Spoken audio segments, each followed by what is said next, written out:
Brazilian football তারকা Neymar junior তার দক্ষতা ও প্রতিভার জন্য বিশ্বব্যাপী পরিচিত।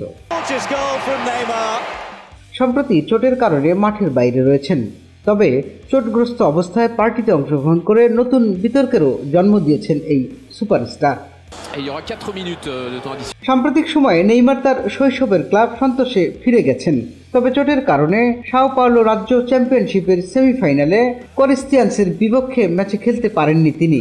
ম্যাচটি সান্তোষ 2-1 গোলে হেরে যায় আর নেইমার পুরো ম্যাচ বেঞ্চে বসে কাটান।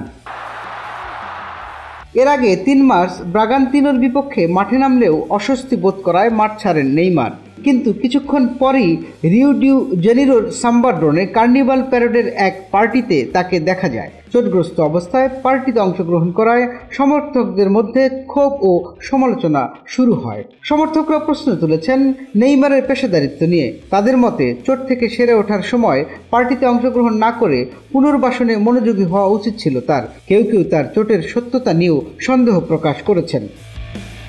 তবে সান্তোস ক্লাব একটি ভিডিও প্রকাশ করেছে, যেখানে দেখা যায় সেমিফাইনাল আগে ড্রেসিং রুমে কাঁদতে কাঁদতে সতীর্থদের উদ্দেশ্যে কথা বলছেন নেইমার। তিনি বলেন, এমন মুহূর্তে বাইরে থাকা সত্যি কঠিন।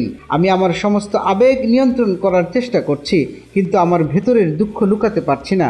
তোমরা যদি পারো তাহলে আমার জন্য দৌড়াও। নেইমারের এই বিতর্ক তার ক্যারিয়ারের নতুন প্রশ্নের জন্ম দিয়েছে। সমর্থকরা আশা করছেন তিনি দ্রুত সুস্থ হয়ে মাঠে ফিরে আসবেন এবং তার প্রতিভার সঠিক প্রতিফলন ঘটবে। টুটুল রহমান, খবর সংযোগ।